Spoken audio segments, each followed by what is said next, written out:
Assalamualaikum warahmatullahi wabarakatuh. Innal hamdalillah nahmaduhu wa nasta'inuhu wa nastaghfiruhu wa nu'minu bihi wa natawakkalu alayhi wa na'udzu billahi min shururi anfusina wa min sayyiati a'malina. May yahdihillahu fala mudilla lahu wa may yudlil fala hadiya lahu. Ashhadu an la ilaha illallah wahdahu la sharika lahu وأشهد أن محمدا عبده ورسوله. اللهم صل على محمد وعلى آل محمد كما صليت على إبراهيم وعلى آل إبراهيم إنك حميد مجيد. اللهم بارك على محمد وعلى آل محمد كما باركت على إبراهيم وعلى آل إبراهيم إنك حميد مجيد. أما بعد فقد قال الله تعالى في محكم تنزيله العظيم والفرقان المجيد. أعوذ بالله من الشيطان الرجيم. بسم الله الرحمن الرحيم. إنني أنا الله لا إله إلا أنا فاعبدني وأقم الصلاة لذكري. صدق الله العظيم. அன்பிற்குரிய பெரியோர்களே, சகோதரர்களே, அல்லாஹ் நம் மீது கடமையாக்கிய ஜும்ஆ என்ற சிறப்பு மிகு வணக்கத்தை நிறைவேற்றுவதற்காக இங்கே ஒன்று கூடியிருக்கிறோம். அல்ஹம்துலில்லாஹ்.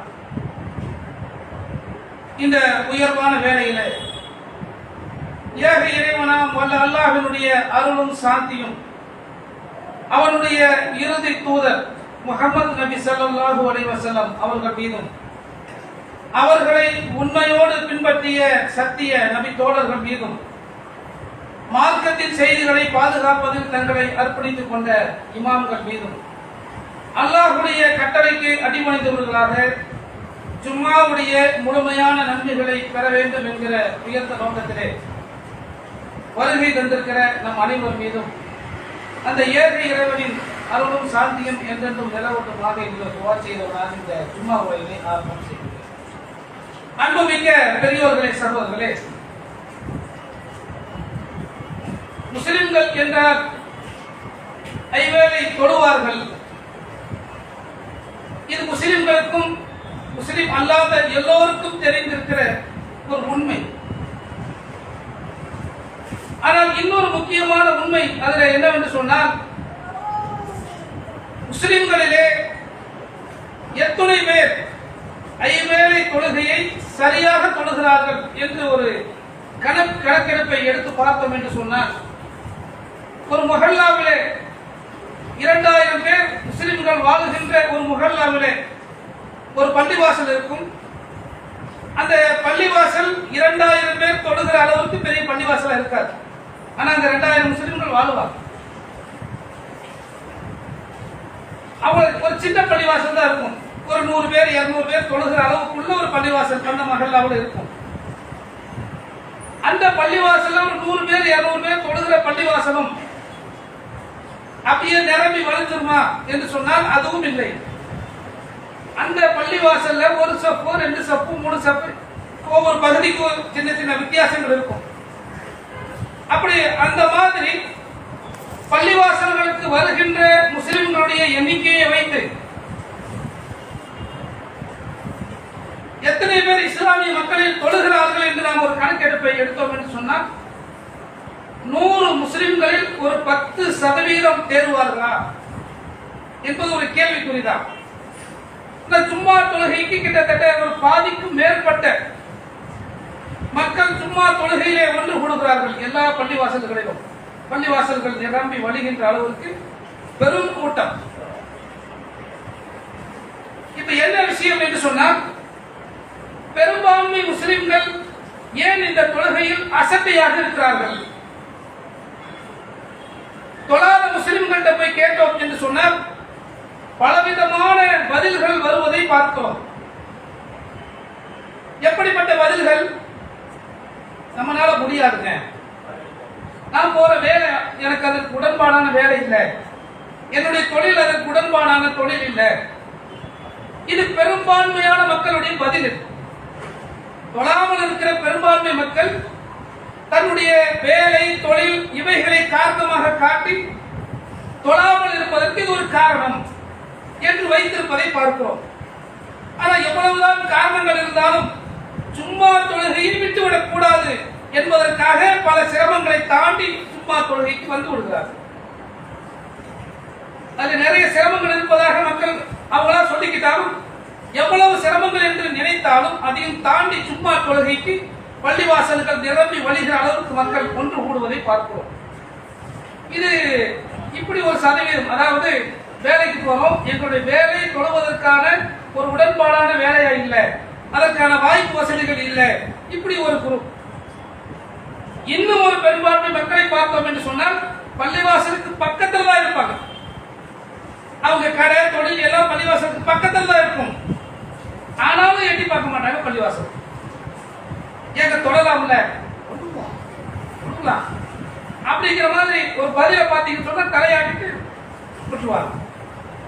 அவன் அந்த மாதிரியான நபர்கிட்ட இன்னும் கொஞ்சம் கூடுதலா அழுத்தி பக்கத்திலே இருக்கிறீங்க, தொழுதீங்கன்னா நல்லா நன்மை தருவான், இந்த மாதிரிலாம் இருக்கு, தொழுகையில் எவ்வளவு நன்மை இருக்குது அப்படின்னு சொன்ன உடனே அவர் தன்னை காப்பாற்றிக் கொள்வதற்கு, தான் தொழாமல் இருப்பதை நியாயப்படுத்திக் கொள்வதற்கு எப்படி ஒரு வேலையை செய்வார்னு சொன்னா, தொழுகின்ற முஸ்லிம்களை பார்த்து, பாத்தீங்களா அவங்கள தொழுகிறாங்க, நான் தொழாமல் இருக்கிறேன், நான் தொழாமல் இருப்பதால் என்னை கெட்டவன் நீங்க நினைச்சு சொல்றீங்க, தொழுகிறான் பாருங்க, எவ்வளவு பெரிய அழிக்க பாருக்கலாம். இப்ப தொழுபவர்களில் குறைகள் இருக்கும் இல்லையா, மனுஷன் தான் குறை, தவறுகள் வரும் இல்லையா. அப்ப தொழுகையாளிகளில் அவர்கள்ட்ட இருக்கக்கூடிய தவறுகளை சுட்டி காட்டி, அவர்கள் செய்கிற தவறான காரியங்களை சுட்டி காட்டி, அந்த மாதிரி எல்லாம் நான் பண்ணலைங்க, அதாவது தொழுதுகிட்டே எல்லா வேலையும் பார்க்கிறாரு, நான் தொழுகிறது இல்லை, ஆனா எந்த தப்பும் பண்றது இல்லைங்க அப்படின்னு சொல்லி தொழாமல் இருப்பதற்கு தன்னை நியாயப்படுத்திக் கொள்வதற்கு தொழுகையாளிகள் செய்கிற ஒரு தவறை காட்டி, அப்படி எல்லாம் செஞ்சிடல, இப்படி நியாயப்படுத்தி விட்டால் இவர் தொழாமல் இருப்பது நியாயம் என்று ஆகிவிடுமா? இன்னும் சில பேர் இதுல கொஞ்சம் உச்சகட்டமா போய் தொழுகையாளிகள் எல்லோருமே அப்படித்தாங்கிற மாதிரியான ஒரு சித்திரத்தை ஏற்படுத்தி, அதனாலதான் நமக்கு தொழுகிறதே பிடிக்கிறது இல்லை அப்படின்னு அவர் தொழ வராமல் இருப்பதற்கு தொழுகையாளிகள் மீது பழி போட்டு, இப்படி பழி போட்டு அடுத்தவர்கள் மீது பழி போட்டு என்னுடைய கடமையை நிறைவேற்றாமல் இருப்பதற்கு பழி போடுவது நியாயமா? அது ஏற்றுக்கொள்ளத்தக்க காரணமா? அதை பத்தி எல்லாம் சிந்தனை இல்லை.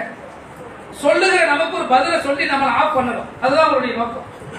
பெரும்பான்மை மக்களை பார்த்தோம் சொன்னா, நாம வளர்க்கப்படுகிற கலாச்சாரம், நம்ம சின்னதிலிருந்து எப்படி வளர்க்கப்படுகிறோமோ அந்த கலாச்சாரம் இந்த தொழுகை பற்றி நமக்கு சொல்லப்பட்டு அது ஊட்டப்பட்டு நம்முடைய பிஞ்சு மனசுல பசுமர தாடி என்று சொல்வார்களே, அது போன்று 5 வயதில் இருந்து பிஞ்சில் இருந்து நமக்கு அது ஊட்டப்பட்டு தொழுகையை விட்டுவிடக் கூடாதுங்கிற உணர்வு ஊட்டப்பட்டு நம்ம வளர்க்கப்பட்டவர்களாக என்றால் பெரும்பான்மை இஸ்லாமிய சமூகத்தில் அப்படி இல்லை. ஏதோ வளருது அப்படின்னு வளர விட்டுறாங்க. அப்படி இருக்கிற காரணத்தினால் தொழுகையை பற்றி அக்கறை இல்லாத ஒரு சூழ்நிலை இந்த சமூகத்தில் இருக்கிறது. எந்த பெற்றோர் தன் பிள்ளை தொழ வேண்டும் என்பதற்காக, தொழுகையாளி இருக்கிறதற்காக சின்ன வயதிலிருந்தே அதற்கு பழக்கப்படுத்துகிறார்களோ அந்த பிள்ளைகள் தொழுகையிலே கவனத்தோடு இருப்பதை பார்க்கிறோம்.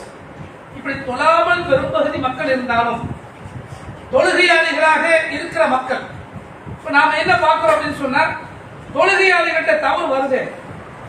ஏன்னா நம்ம தொழுகை பற்றி அதனுடைய சிறப்புகளை பற்றி பேசுகிற எல்லா இடங்களிலுமே தொழுகை மானக்கேடான தீமைகளை விட்டு உங்களை தடுக்கும். அப்ப தொழக்கூடியவர்கிட்ட தப்பு வரக்கூடாது, அதான் அதுக்கு அர்த்தம். அப்ப தொழுகையாளிகிட்ட தப்பு வரத்தானே செய்யுது. தொழுகையாளி 5 பேரை கரெக்டா தொழ போகிறார், ஜமாத்தை மிஸ் பண்ணவே மாட்டார், பொய் பேசுறாரு, ஏமாத்துறாரு, இப்படி ஒரு தப்பு பண்ணியிருக்காரு, அப்படி ஒரு தப்பு பண்ணியிருக்காரு. அப்ப இதையெல்லாம் நம்ம பார்க்கும் போது ஏன் அந்த தொழுகை அவருக்கு மாற்றத்தை ஏற்படுத்தவில்லை? தொழுகை உள்ளத்துல ஒரு மாற்றத்தை ஏற்படுத்தணும். அந்த மாற்றத்தின் மூலம் அவர்கிட்ட ஒரு மாற்றம் வெளியில தெரியணும். இப்ப தொழுகையாளிக்கு உரிய மாற்றம் என்று எதை அல்லாஹ் குர்ஆனில் சொல்லுகிறாரோ அந்த மாற்றங்கள் இல்லாத மனிதர்களாக தொழுகையாளிகள் இருக்கின்ற ஒரு சூழ்நிலையை பார்ப்போம். தொழுகைனா எதுக்கு, நம்ம ஏன் தொழுகிறோம், இதை சரியாக நாம புரிந்து கொள்ள முயற்சி செய்தோம் என்று சொன்னால் அதை நம்ம பயான்கள் வாயிலாக கேட்டுத்தான் அதை நம்ம முயற்சி செய்யணுங்கிறது இல்லைங்க. இன்னைக்கு அல்லாஹ் எல்லோருக்கும் அதை லேசாக்கி கொடுத்திருக்கிறார். நம்முடைய கைகள்ல ஆண்ட்ராய்டு மொபைல் இருக்கிறது, அதுல திருக்குர்ஆனுடைய தமிழாக்க அப்ளிகேஷன் எந்தெந்த தமிழாக்கம் வந்திருக்கோ எல்லா தமிழாக்கமும் அதில் இருக்கிறது. அதிலிருந்து முதல்ல திருக்குர்ஆன் புத்தக வடிவில் படிக்கும் போது தொழுகை பத்தி குர்ஆன்ல எங்கெல்லாம் இருக்குதுன்னு தேடணும்னு சொன்னா ரொம்ப கஷ்டப்பட்டு தேடணும். இன்னைக்கு கஷ்டப்பட்டு தேட வேண்டியதில்லை. தொழுகை அப்படின்னு டைப் பண்ணி அதுல தேடி அந்த சர்ச் பண்ணணும்னு சொன்னா தொழுகைன்னு வாசனம் வரக்கூடிய எல்லா வசனங்களும் நமக்கு முன்னாடி வரும். அதை எடுத்து நம்ம பார்த்தோம்னு சொன்னா தொழுகை பற்றி அல்லாஹ் என்னவெல்லாம் சொல்லுகிறான், அந்த தொழுகை எதோடு எல்லாம் இணைக்கப்பட்டிருக்கிறது, தொழுகை உள்ள மனிதர்கள் எப்படிப்பட்டவர்களாக இருப்பார்கள் என்று அந்த தொழுகைக்கும் நமக்கும் நம்முடைய வாழ்க்கைக்கும் என்ன சம்பந்தம் என்பதை அதை படிச்சுக்கலாம். நாம் என்ன நினைக்கிறோம், தொழுகை நம்முடைய அன்றாட நிகழ்வின் ஒரு பகுதி. எப்படி காலையில் எந்திரிச்சு சொன்ன குளிக்கிறோமோ, பல்லு வளர்க்கிறோமோ, அந்த மாதிரி வக்து வந்தா போய் தொழுதுட்டு வருவோம். அதெல்லாம் கடமை ஆக்கிதான்.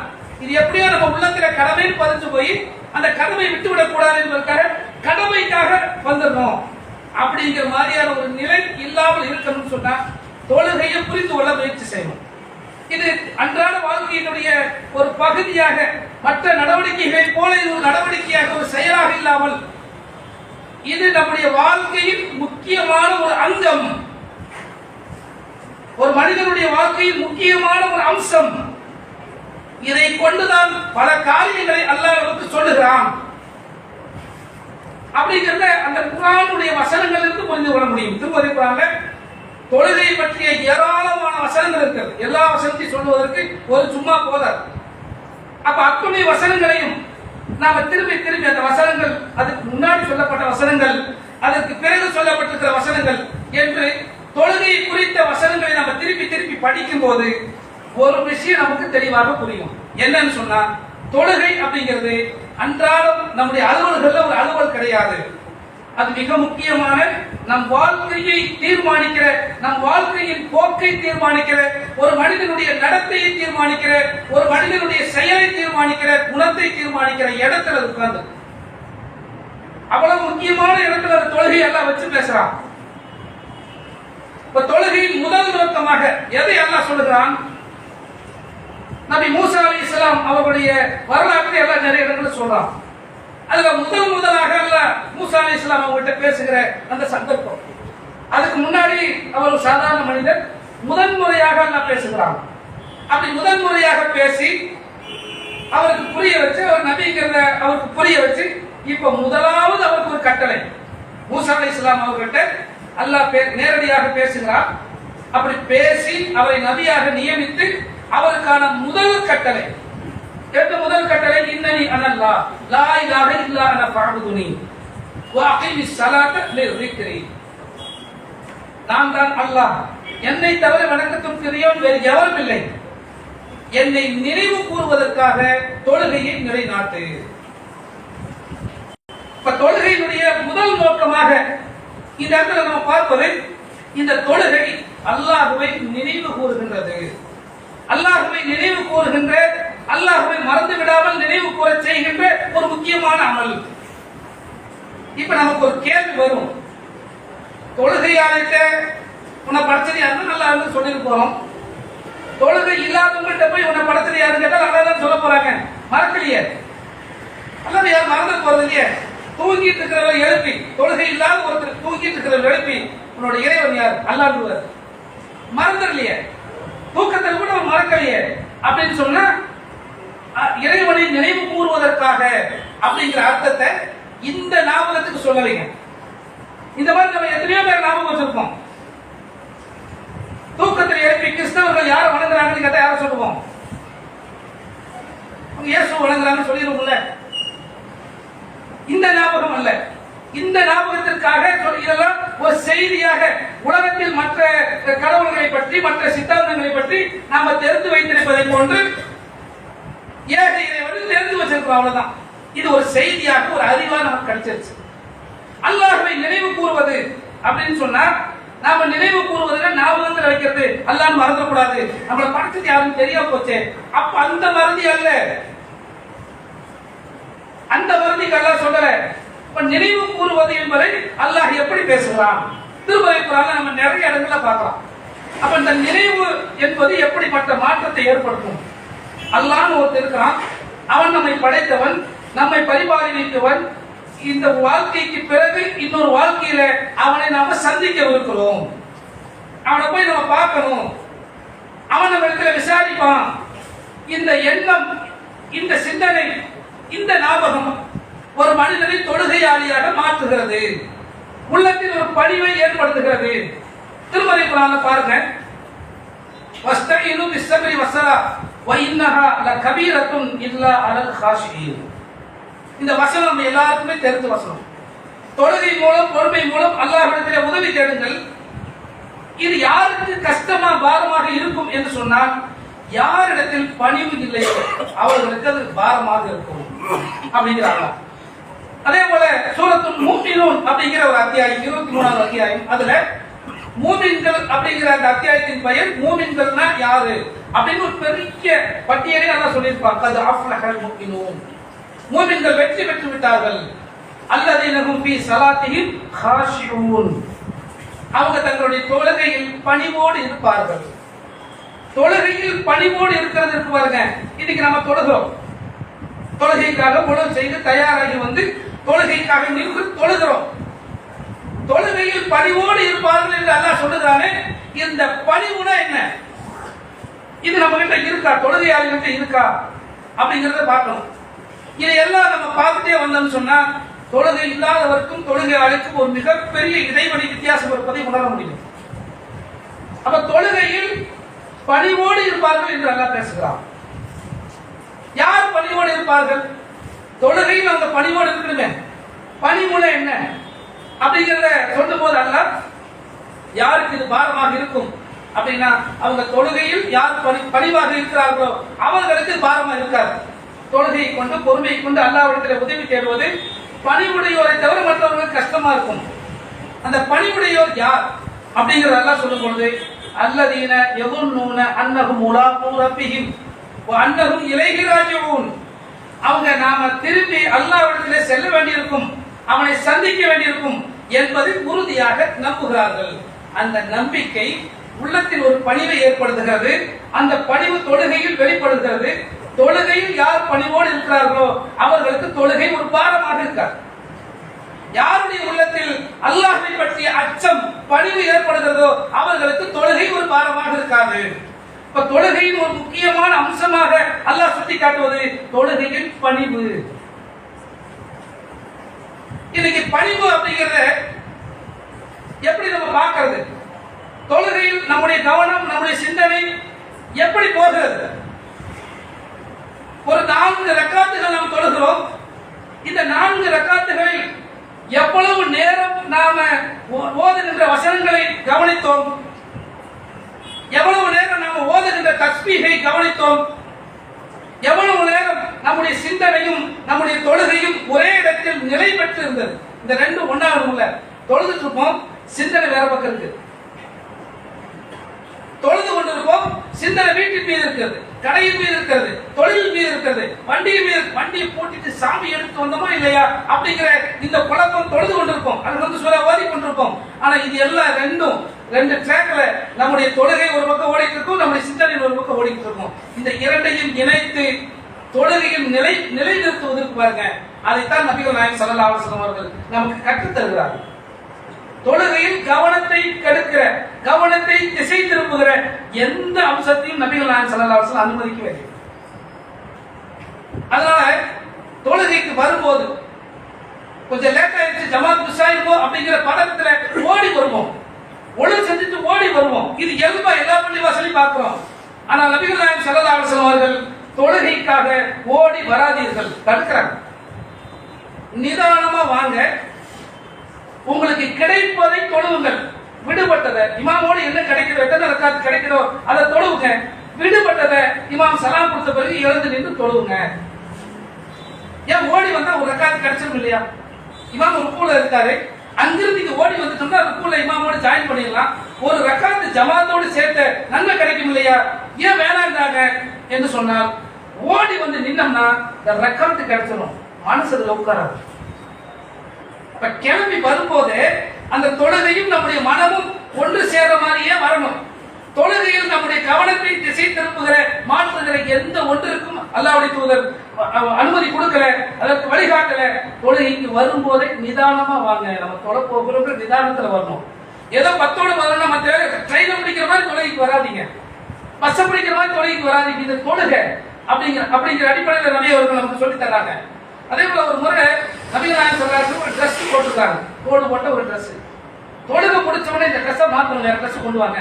இது என் கவனத்தை மாற்றி விட்டது, தொழுகையில என் சிந்தனை மாற்றிருச்சு அப்படிங்கிறாங்க. அப்ப நபிகள் நாயகம் ஸல்லல்லாஹு அலைஹி வஸல்லம் தொழுகையில் எப்படி ஒரு ஒருமுக சிந்தனையை ஒருமுகப்படுத்தி தொழுகிறார்கள். தன்னுடைய தொழுகையை ஒரு அந்த தொழுகையினுடைய செயல்களும் மனமும் ஒன்றாக இணைந்ததாக அந்த தொழுகை இருந்தது. அதற்கு மாற்றமா இருக்கிற எதையும் அல்லாஹ்வுடைய தூதர் அனுமதிக்கல அப்படிங்கிறத பார்க்க முடியும்.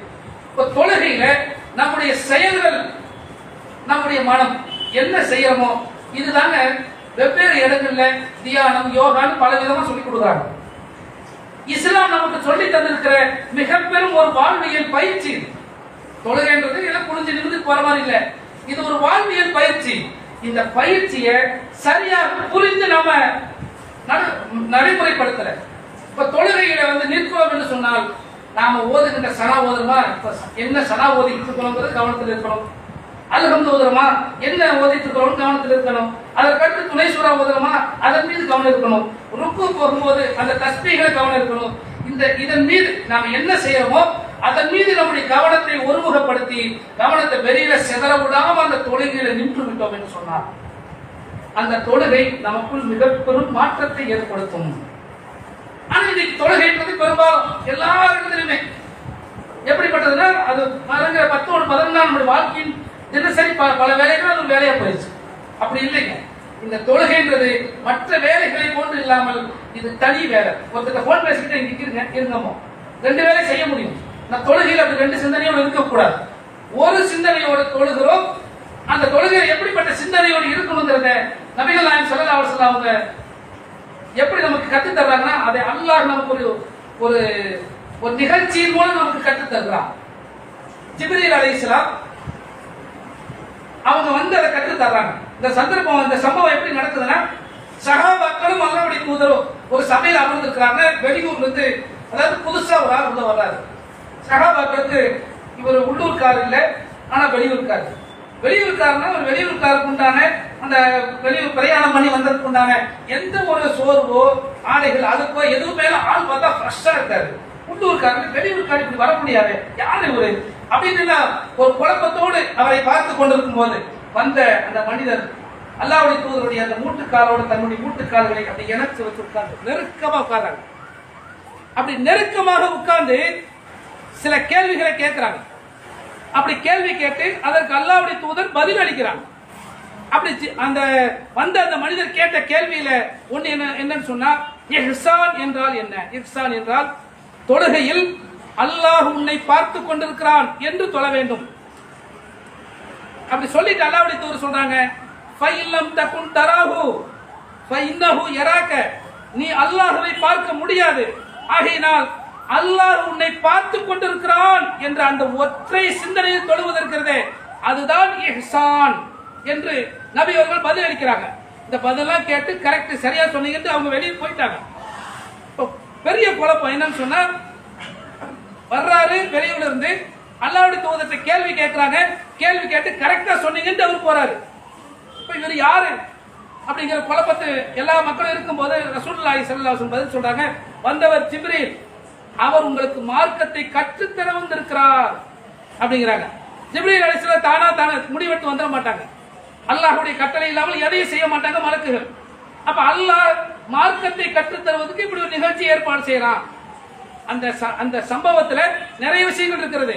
அதுல நாம இப்ப பார்க்க வேண்டிய ஒரே ஒரு விஷயம் என்னன்னு சொன்னா, தொழுகையில் அல்லாஹ் என்னை பார்த்து கொண்டிருக்கிறான் என்ற ஒற்றை சிந்தனை தான் தொழுகையில் ஒருமுகப்படுத்தப்பட்டதாக இருக்கணும். அதுதான் இஹ்சான் என்று நபிகள் நாயகம் ஸல்லல்லாஹு அலைஹி வஸல்லம் சொல்றாங்க. இப்ப தொழுகையில் இப்படி ஒருமுகப்படுத்தப்பட்ட தொழுகையாக ஒரு தொழுகை இருக்குமே என்று சொன்னால், அது கொஞ்சம் கொஞ்சமா நம்முடைய உள்ளத்தில் ஒளியை ஏற்படுத்தி கொஞ்சம் கொஞ்சமா நம்மளை மாற்றும். திருமறை குர்ஆன்ல சொல்றான், தொழுகையை பகலின் இரு ஓரங்களிலும் இரவிலும் தொழுகையை நிலைநாட்டுவீராக அப்படிங்கிறான்ல. அந்த வார்த்தையை சொல்லிட்டு, இன்னல் ஹஸனாத்தி யுதுஹிபுன ஸய்யிஆத், நிச்சயமாக நன்மைகள் தீமையை போக்கிவிடும். தொழுகை அந்த நேரங்களை தொலை சொல்லி அல்ல கட்டளையிட்டு விட்டு நன்மைகள் தீமையை போக்கும் அப்படிங்கிறான்.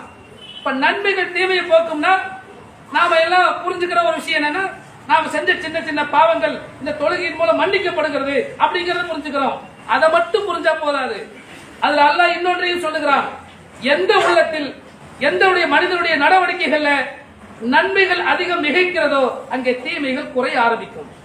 நீ தொழுகையில நிலைத்திருக்கும் காலம் எல்லாம், கரெக்டா அதை கடைபிடிக்கிற காலம் எல்லாம் நன்மைகள் கூடும், தீமைகள் குறையும், ஒரு மனுஷன் குறையும். இதை அல்லாஹ் நமக்கு சொல்லுகிறான். அப்ப தொழுகையில் ஒரு முகத்தோடு ஒரு சிந்தனையோடு அந்த இஹ்சான் என்கிற அந்த நிலையிலே நாம தொழுகையை நிலைநாட்டுவோம் என்று சொன்னால், அந்த தொழுகை நம்மிடத்திலே நன்மையை அதிகப்படுத்தி தீமையை அளிக்கும்.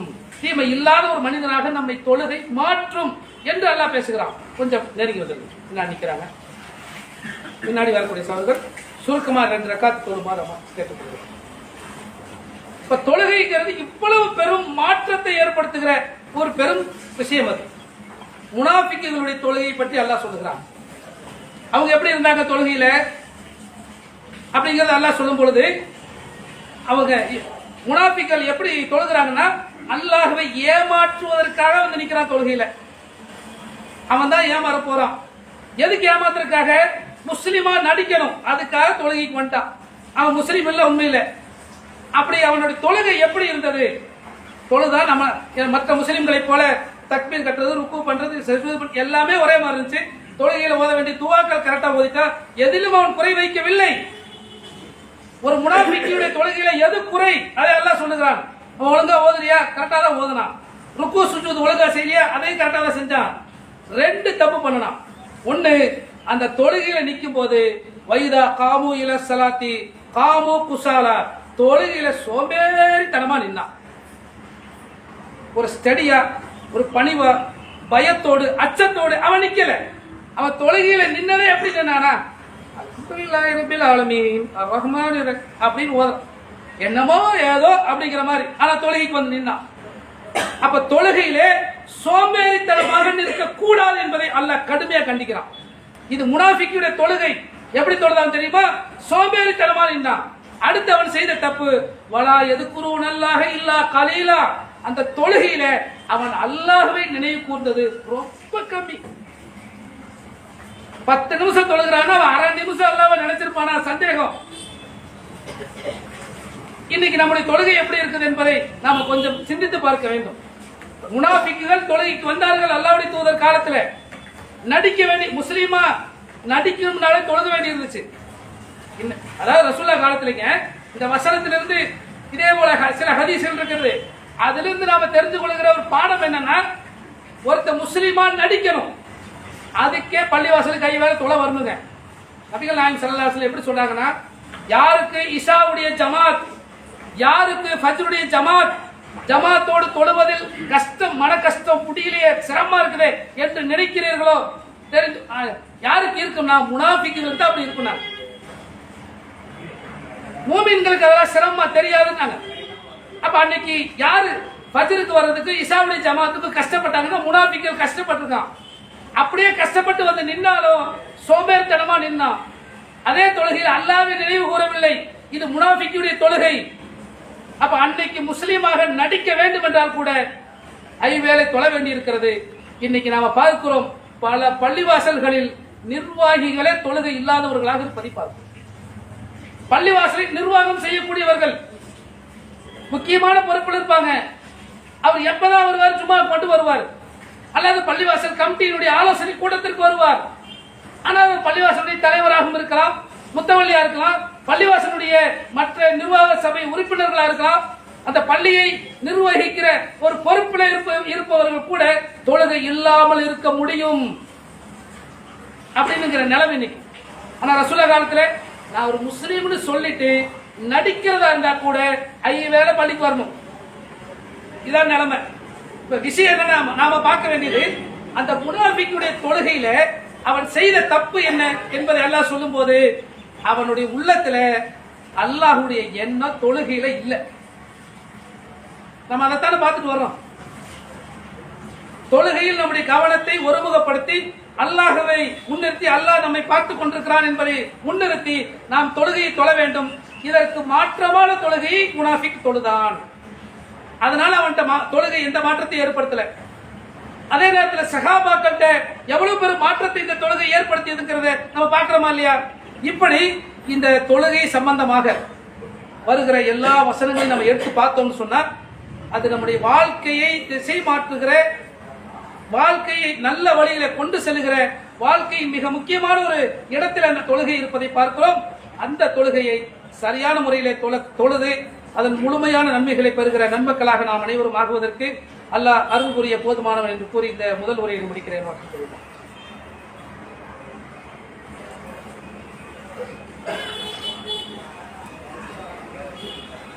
அல்ஹம்துலில்லாஹ். அன்பிற்குரிய பெரியவர்களே, சகோதரர்களே, தொழுகை என்பது வெறும் கடமைக்காக நாம் நிறைவேற்ற வேண்டிய ஒரு காரியம் அல்ல.